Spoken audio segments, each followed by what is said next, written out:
arrange your chair, please, so that it should be put in order. Okay? Thank you so much. So let us all stand and let us pray.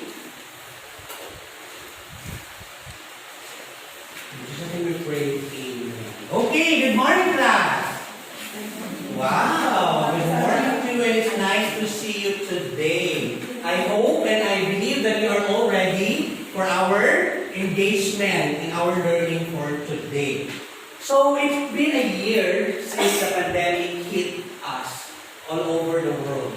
And we all know that we have different experiences in our lives. Might be in our home, in the work of our parents, perhaps somehow others may experience or have experienced difficulties in life. And because of those difficulties, we tend to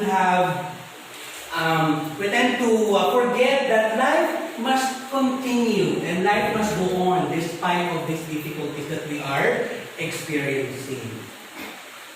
Perhaps you have experienced to be stressed, full of anxiety, and a lot more. But we Filipinos are so resilient. And that is our mark as one of the good values that we Filipinos are known to be. We are resilient. We keep our faith up high, and we are not letting difficulties in life to overcome us. Instead, we survive on this. Okay, so as we go further with our lesson this morning, I would like to present to you our lesson objectives. We only have 3. Lourdes, please read the first one. Okay, thank you so much. It is to describe an impromptu speech. Wow. Maybe some of you are unfamiliar with this, but later on we would know what is this impromptu means. Number 2, Mafe. Okay, thank you. Identify the tips of public speaking. Why do you think we have the word public speaking and we have the word impromptu speech here? And for the last? Yes, Rhoda. Yes, you're going to prepare your own outline for your own impromptu speech. It's just an outline. Okay, an outline, but when we are writing speech, of course, outline in English or in speech is in the sentence form. Okay, so I hope that every one of you are so excited on what we are going to embark today. Okay, for our first class, I am here a guessing game. Okay, we're going to look back to what was our previous lesson is. I will be flashing set of figures or words or picture, and then you're going to guess what this picture means. Okay. Yes. Bethel. Do you see a clock there, right? Clock gives us time. And we also have these different places. So what this picture means? Fatima? Wow, very good, Fatima. It's all about the setting. Wow, setting. Meaning, it gives us the information about time and the places. Okay, very good. You still remember. Okay. So I think Eric could be able to answer this. Yes, Eric? Wow, very good, Eric. Advance. Okay? The answer, characters. Okay? We see in the screen different images of different types of characters. Okay? Well, this one, when you see this diagram, what comes to your mind? Badette? Wow, very good, Badette. This is an illustration of the plot. Wow, very nice. And the plot have different subparts. These are the introduction, the rising action, the climax, FA, falling action, and the last one R, or denoma, resolution. Very good. Okay. How about this one? Can we hear from Bernadette? Number 1 and 2, we have Bernadette here, 2 Bernadette. Okay, yes, correct Bernadette, and then it's about the theme. Okay, seeing all these pictures, what goes our last lesson before. Yes, we have Yana. Okay, very good. Yana answered it correctly. These are the elements of a short story. Can we read it all together? Setting, yes. Character, plot, okay, and the different parts of it, and the theme. Of course, in writing the elements of short story, our final output will be a story itself. And that skills of writing should be mastered by one person in order for you to write whatever is in your mind.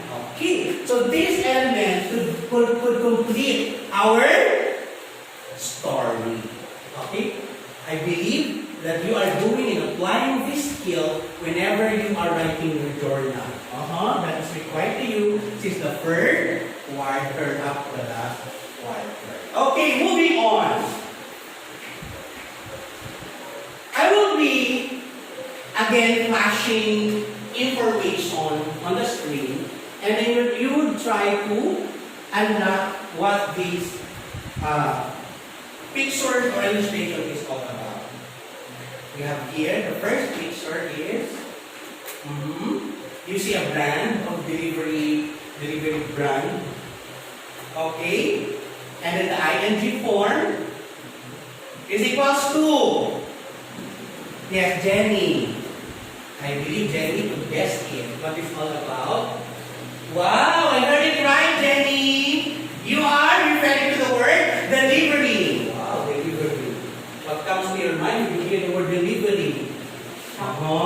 Yana is smiling because later, if Yana will be called, she will tend to deliver something. Okay, let's move on. Lourdes, focus on the screen. Okay. Lourdes, what is this? What is your name? Okay, the word is, wow, very good, Lourdes. Even Lourdes is doing other things there. She is focused. Okay, impromptu. Very good, Lourdes. Okay, the last picture we have here. Okay, person standing, and that is? Yes, Toda.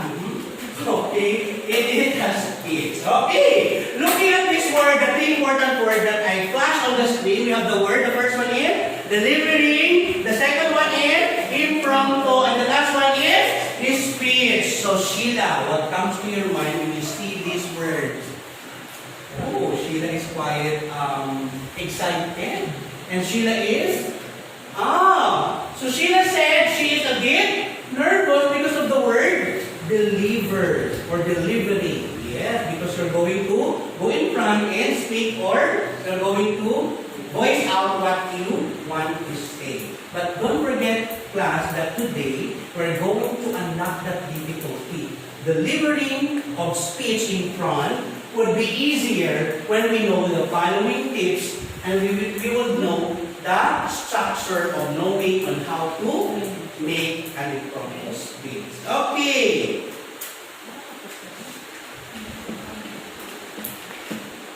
Moving on. I would like you to focus on the video which I'm going to flash and play. But before that, may I request those who have difficulties in seeing videos to please come forward and compress in front. And those who have difficulty hearing it, of course, I would like to request you to come closer so that you can really hear it audibly and of course watch it. Okay? So please move. Okay, thank you so much. And I think you are so ready about watching the video. So I have here your worksheet that you are going to accomplish after watching the video. Are you excited? Yes, I know you are so excited because you are smiling at me. Okay, let's watch.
tick, which column would you choose?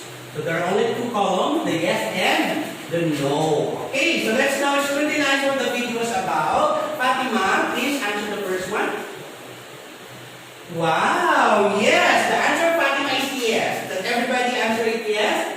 Okay, so the speaker in the video showed confidence. How? Because she was able to approach the center stage with confidence. She is very much ready to take the particular scenario or situation. Number 2. Yes, Bethel? Wow! Bethel also answered yes for this number 2 because according to the video, the speaker showed or maintained good posture and eye contact. Okay? Did the speaker show eye contact in the video? Wow! Yes, you observe it. You are really a good observer because you have answered it correctly. Of course, eye contact is very important, or both good posture is very important when someone is speaking in front. Okay, another one. Did the speaker use facial expression and proper gesture? Did you see the gesture of the speaker? Yes, of course. She utilizes her minimal movement in order to emphasize something. She gestured like this one, which means you are pointing a very important idea. Okay? She also gestured like this one. Okay? Meaning you are offering that information to the people who are listening to you. Wow, very good. You got it all. And for the last one, the speaker had good pronunciation. Did you hear a good pronunciation of the speaker? Yes, Miss. Okay. Wow, very good answer. A good pronunciation can what? Can capture the attention of the audience, especially when you are what? You are engaging in a particular speech contest. Okay? So that is your observation, and I'm very happy for you have able to get it correctly. So meaning you really observe a lot. Okay, moving on. There are different words that we have to be familiar of when we talk about impromptu and public speaking. Okay, so we have to unlock the meaning of this in order for us to know and to apply it in our succeeding activity. So we have the first one, yes. Lourdes again, please read it. Wow, very good, Lourdes. You have a very articulate voice. It is the art of effective oral communication with an audience. You see, public speaking, public means there are mass of people looking or witnessing your speech. Okay. Next, the second one, technique.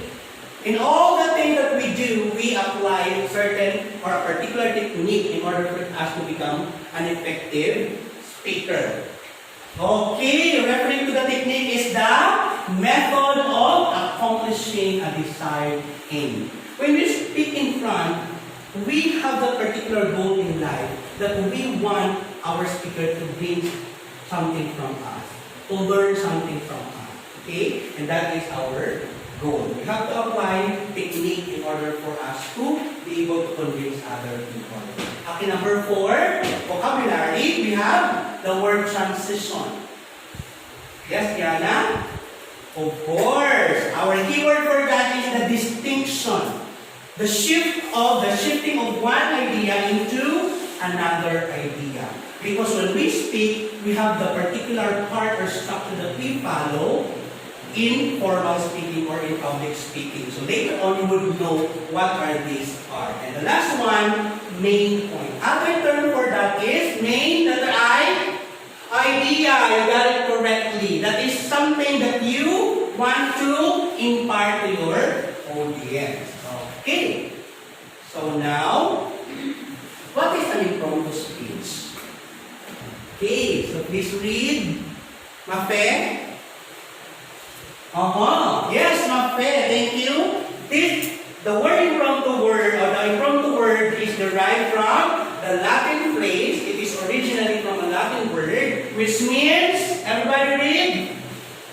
Wow, in readiness. I believe we have that skill of being ready, okay, all the time. When we are being told by our teacher, we don't have any choice at all but to have to express ourselves, because in impromptu speaking, we really have to be ready.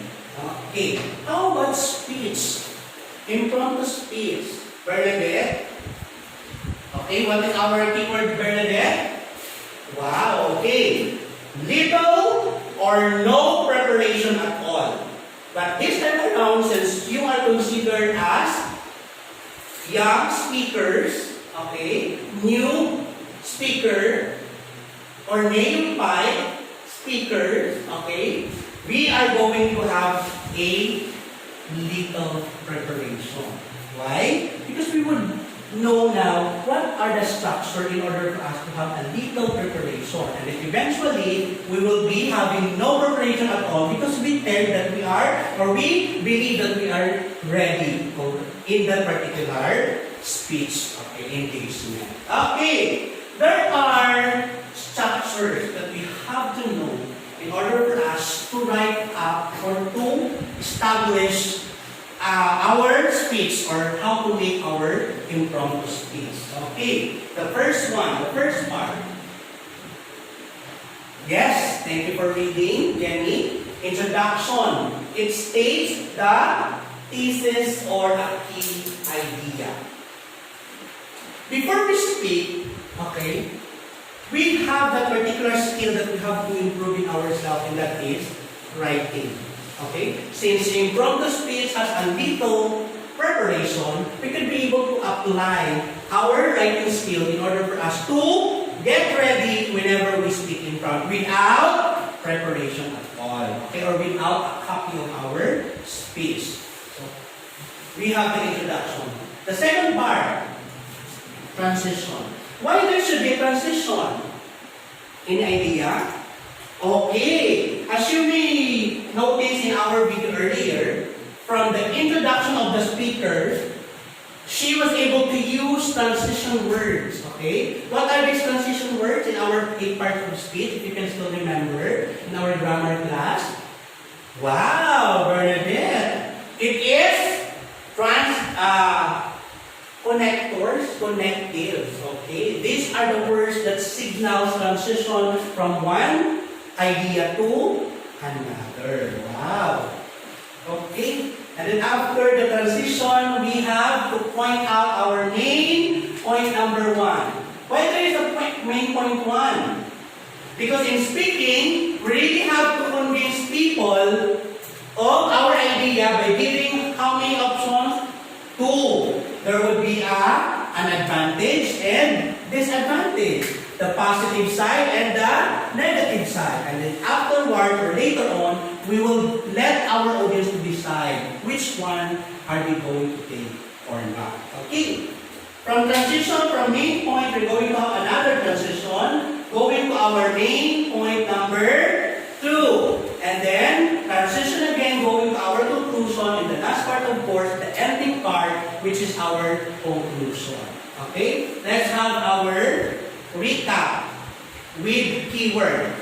Introduction refers to, wow, very good, key idea. Transition, meaning from main point 1 to main point 2, giving the options to the audience about the positive, negative, advantages and disadvantages of what you are trying to point out. And then another transition going to the conclusion. Conclusion is the restatement of our thesis or the main idea, and it gives a concluding statement. Okay? Being familiar with this structure, I believe you could write your own impromptu speech. Okay? And you? Of course! Yes! Thank you so much for your response. You can write it. Okay?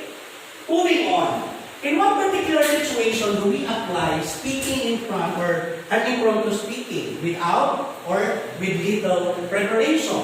Okay, the first one is given introducing yourself in a party or introducing yourself to someone.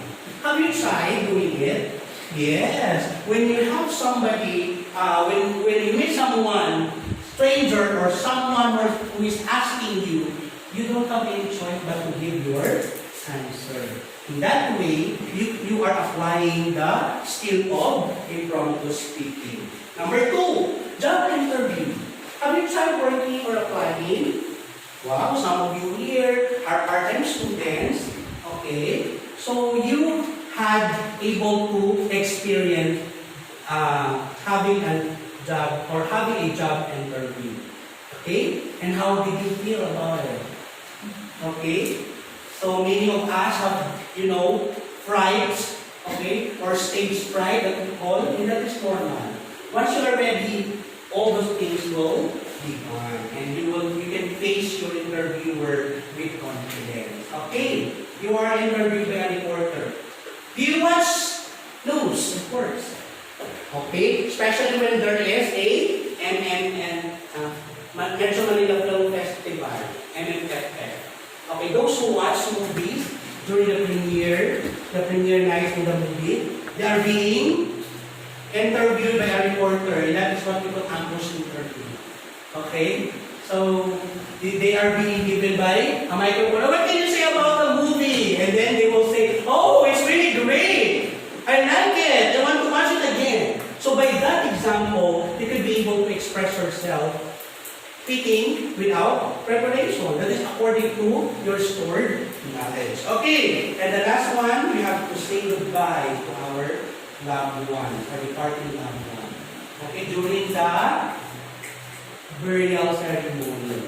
Okay, the service, okay, we are going to give our sympathy. Okay, we have to point out the good things that our loved ones have done to us, and it's beautiful.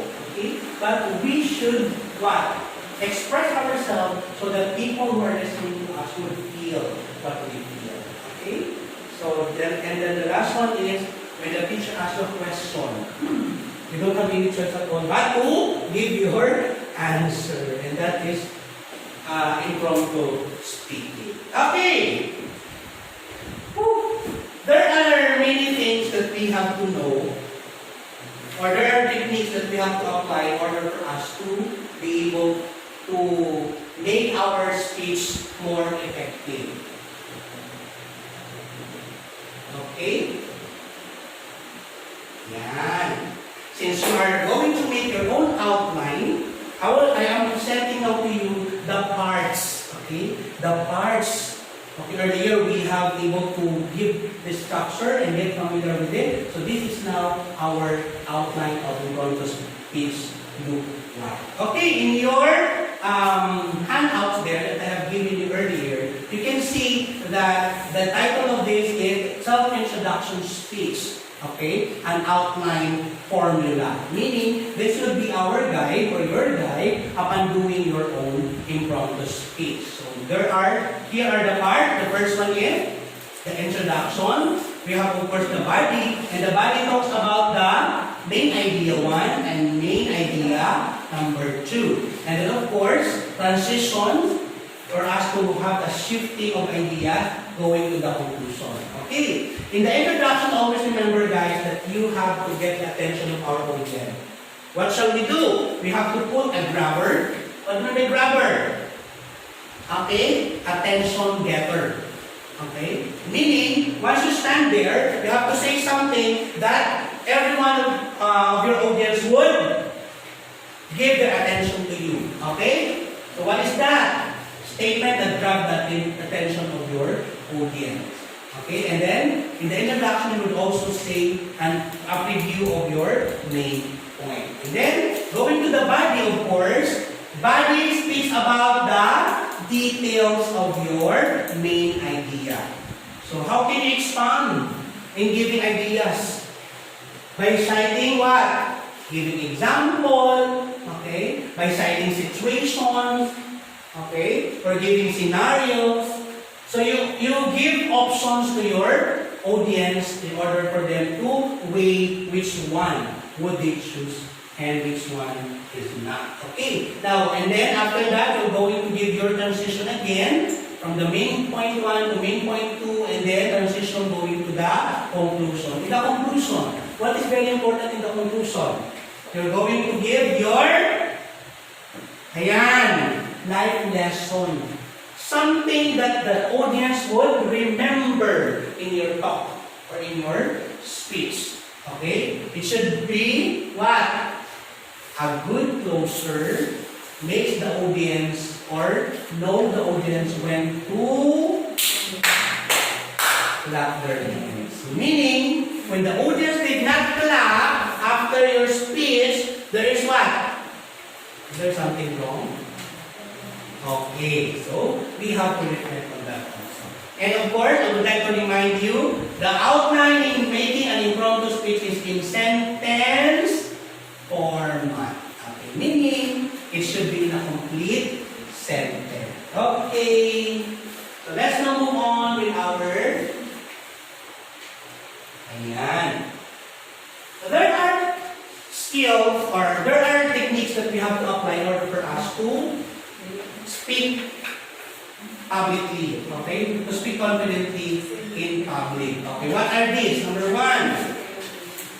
Thank you so much. Care about your topic. Number two. Care or remember your speaking goal, your purpose. Number three. Support your main point. Number four. Tell a story. Okay, in telling a story, we can cite many details and ideas. Okay, next. Use presentation tools wisely. This is applicable when we are what? Okay, yes, when we are joining a contest. Okay, just like what we viewed earlier. And then, practice your speech. Correct practice makes perfect. Very good. Correct practice. It's not just about practicing. You practice wrongly, then you will be wrong. Okay? So, of course, it should be correct practice makes perfect. Okay, another one, we have work with coach. So this is what I am telling you. If you are a contestant representing our school, you would be working with your coach. Because coach knows you how to, what? Yes, of course, how to coach you. To give you techniques, okay? To give you more ideas about the speech. And then relax. How to be relaxed when you are speaking in front? Of course, we have that confidence in our heart that once we stand there, whether we like it or not, we really have to be confident and feel relaxed. Don't get nervous because, of course, stage fright is very normal. And the last one is, use gesture but do not overdo. What does it mean? When you are speaking in front, you are not dancing. So you are not going to raise your hand like this one. Okay, you are dancing. You can use minimal gesture, just to point out something that you want to emphasize. Okay?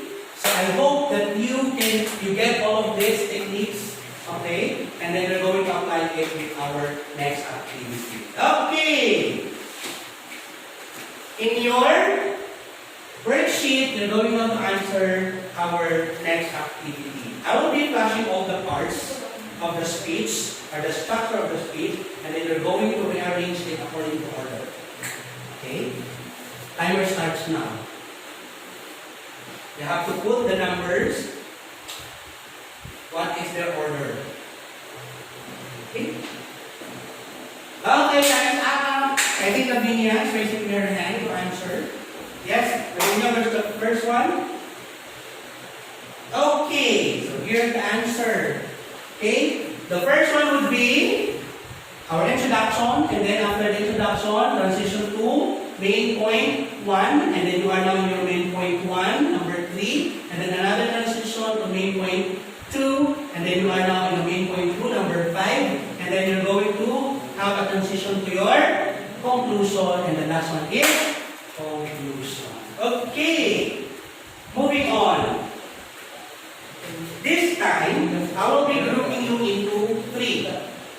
First group will be this one, okay, and then group 2 for this group, and then group 3. Okay, arrange your chairs, form a circle, everybody. Okay, so I'm going to give you now a particular topic that you are going to write about. But this time around, we will divide the parts of the impromptu speech into 3. The first one is introduction. The second one will be the body, wherein the main point 1 and 2 is located, and the last one is the conclusion. Okay.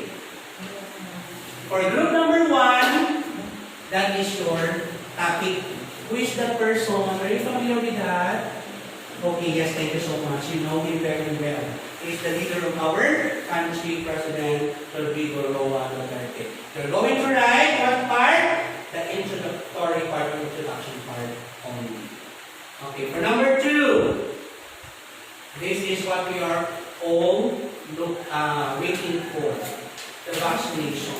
So what you're going to do, group 2 of course, is about the vaccination. Huh? So only the part 2, 1 and 2, main point 1 and main point 2.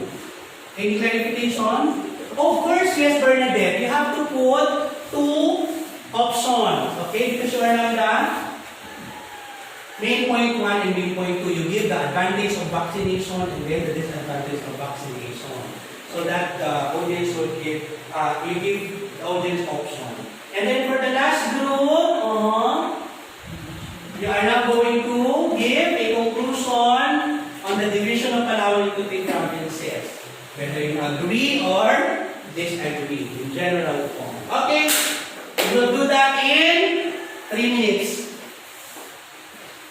Okay, and then of course I will let somebody from your group to present your work. Okay.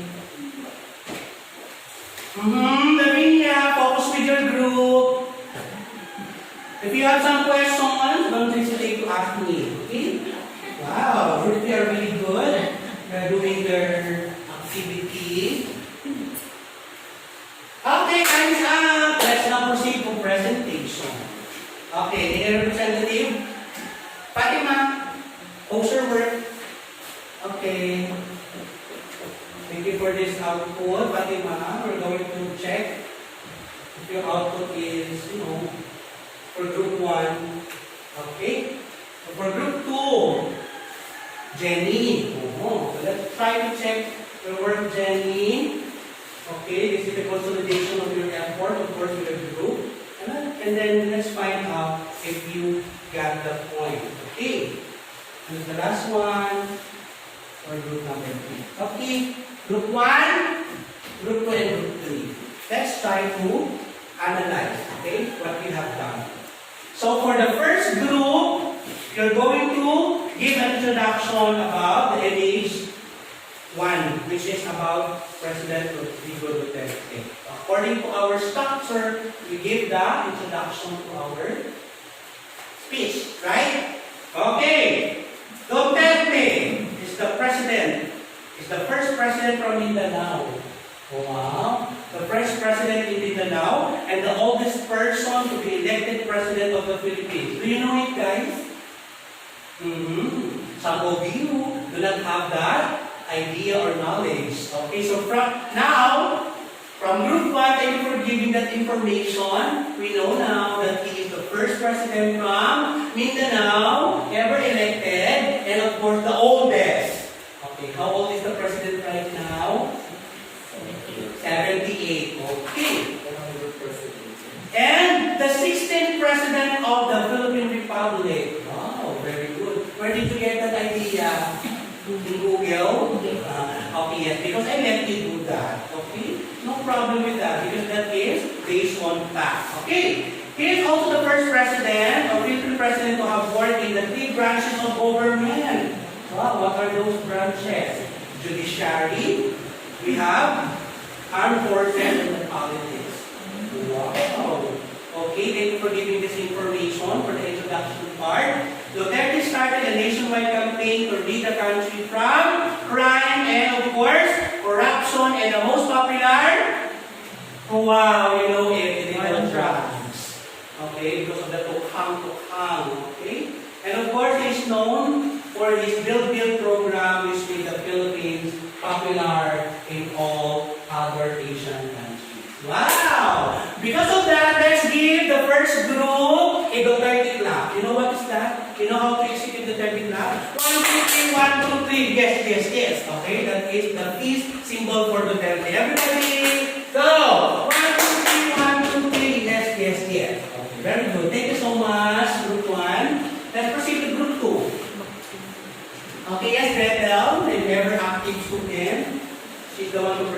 Okay, here, you're going to give the main point for the body or the part of your speech. And that is about what topic? Vaccination. Are you afraid of vaccination? So let's see according to their idea. Vaccination is impulsive and effective. Done. So you don't have to worry. Okay, the question now is, vaccination continues to be critically important at this moment because pandemic has caused a decline in the number of children receiving routine immunization, which could lead to the increase of illness.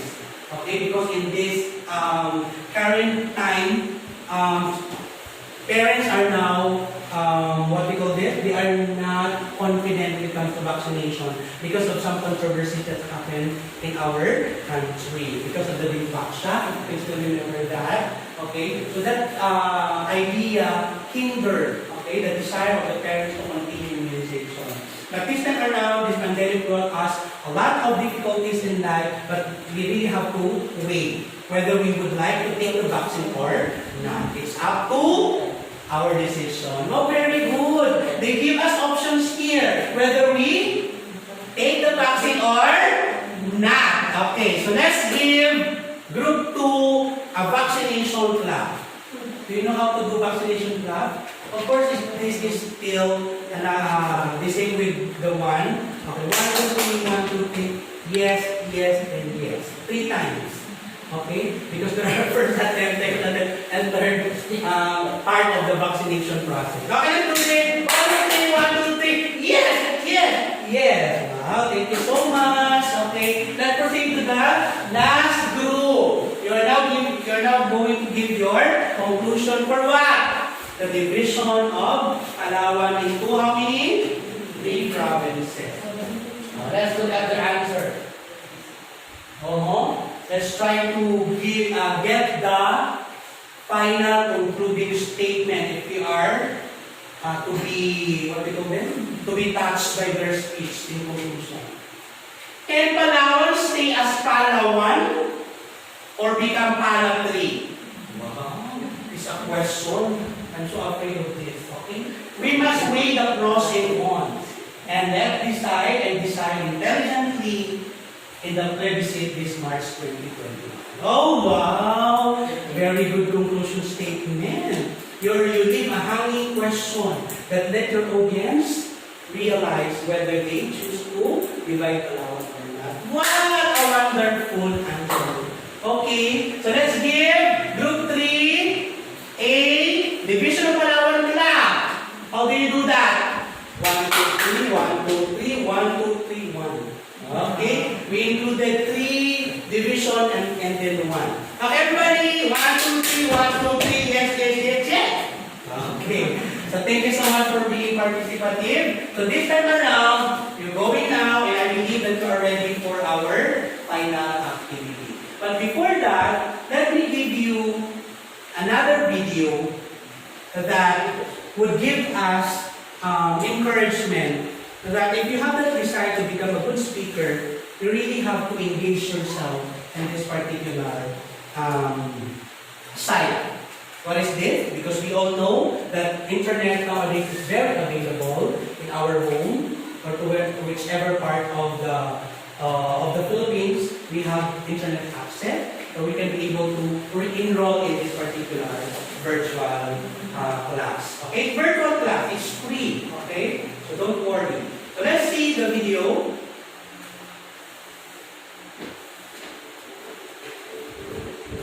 Hello, and welcome to the Virtual Speech Essential Public Speaking course, where you'll learn to improve your speaking skills through a combination of online classes and virtual reality.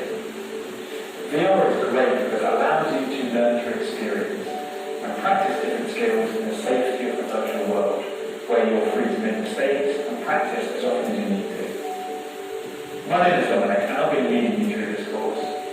I've worked in VR teams for well over 5 years and helped build the Virtual Speech VR application, which has been used by hundreds of thousands of people around the world to improve their speaking skills. I'll be teaching fundamental skills such as how to connect an audience, how to deal with nerves, answer audience questions, and build effective communication skills. These will be taught through online classes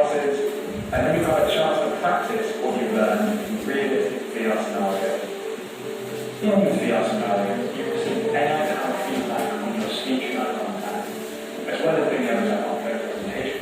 Okay, are you excited to join the virtual class?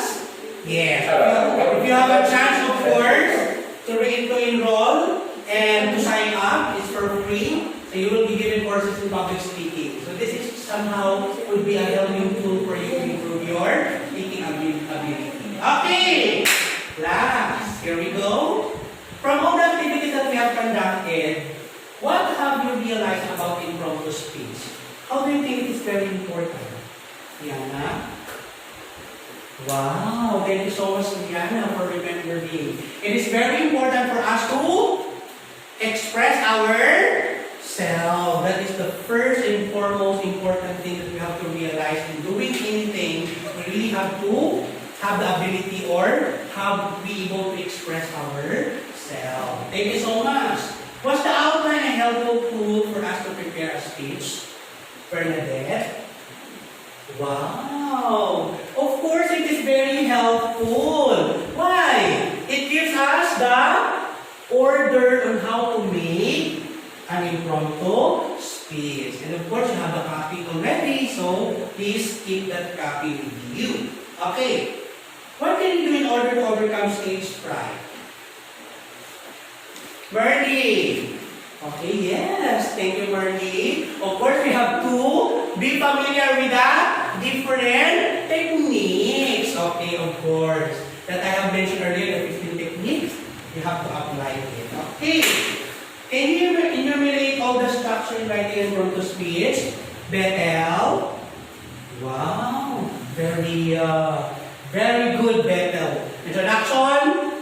Transition to main point 1, transition to main point 2, and transition to conclusion, then conclusion. Thank you so much. What makes a person a better impromptu speaker? Mafe.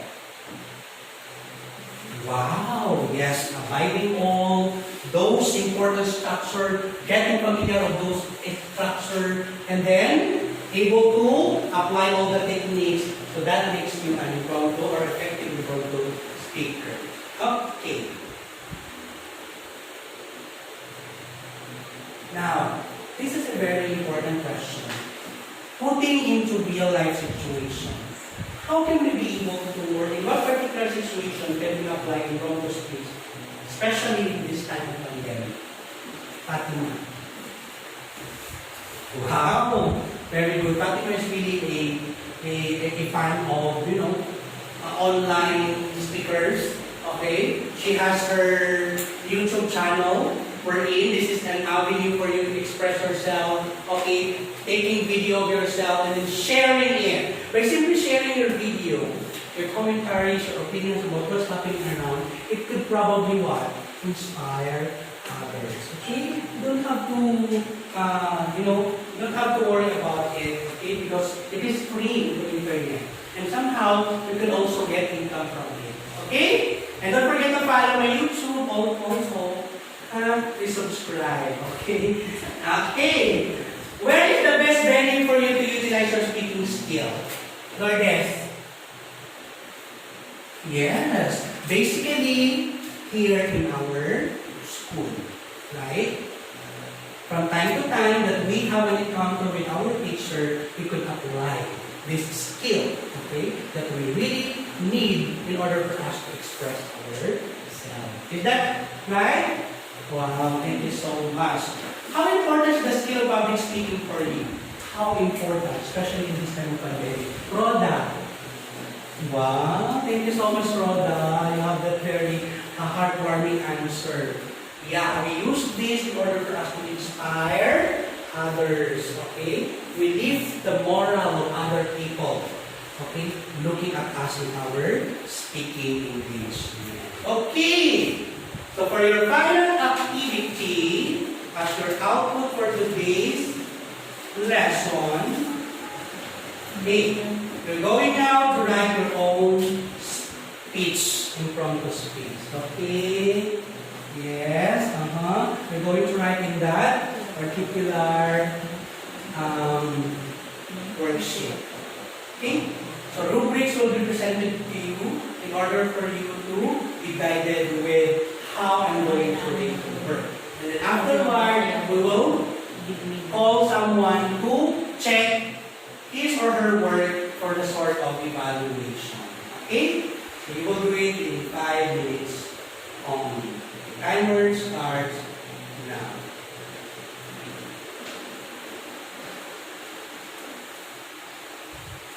Self-introductory. Following, of course, the format that is given in your handout. This is your self-introductory outline. And of course, this will be your final writing outline. Okay? And of course, to give you the idea of the rubric, it is presented in your handout. Okay? But for the sake of everyone, I will present it also here. Okay? And another rubric. Okay, that is how you are going to be rated. Okay. Last one is your final submission of output.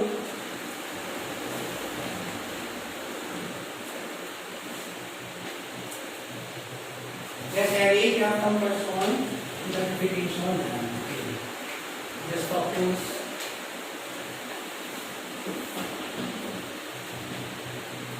And let's see who will, present later. Okay, I will just pick from your paper. Okay, time is up. Pass your papers. Okay, 1, 2, 3, 4, and 5. There we go. I'm going to pick one output from this. Okay, in order for us to see if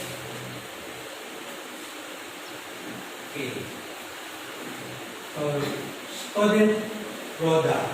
Wow. Okay, student product is your output. Hello everyone. My name is Rhoda. I'm currently a Brayton Junior High School student of Sixican National High School.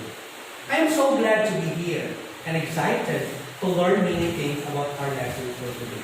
Wow, very brilliant, Rhoda. You were able to craft the speech on how you have experienced our lesson this morning. Body point 1 and 2. As I listened thoroughly with our teacher, I have learned that writing impromptu speech is really challenging. Yes, it is a skill that I need to learn and must acquire in order to improve my ability as future public speaker. The ability to talk in front of an audience is a learned skill that I need to ponder throughout that time. Moreover, I also got engaged with the different activities which I believe motivated me to be more optimistic, active, and energetic in speaking in front. And her conclusion? Giving an ending to this speech, I would like to give my utmost gratitude to our teacher and of course to my classmates for participating in the different activity. Thank you also for keeping yourself active and cooperative. God bless everyone. Okay, so that is one of the sample that I have gotten from your classmates. Okay, let's give a big round of applause for Rhoda, and thank you so much, okay, for writing. And of course, you will be notified by your score once I have checked it already. Okay? So, for your enrichment activity, what are you going to do? Watch any video published speeches at home and write different techniques or strategy styles that the speaker has shown in the video. Where are you going to put that? In your, journal. Of course, your login journal. And for your weekly journal engagement or writing activity, write a reflection in not less than 500 words on what have you learned for your lesson today. You start with this phrase, I thought and I learned. Is that right? Is that okay? Yes, of course, you're used to it since the first quarter. And I'm so happy that during this second quarter, all of you are really doing your writing activity in your journal. Thank you for that. Okay, I would like to end this lesson today by leaving you this quotation. Okay, let's read everybody. The success of your presentation will be judged not by the knowledge you send, but what the listener receives. And by that, goodbye everybody. Thank you so much for listening. Goodbye. Okay. Bye-bye. Thank you po.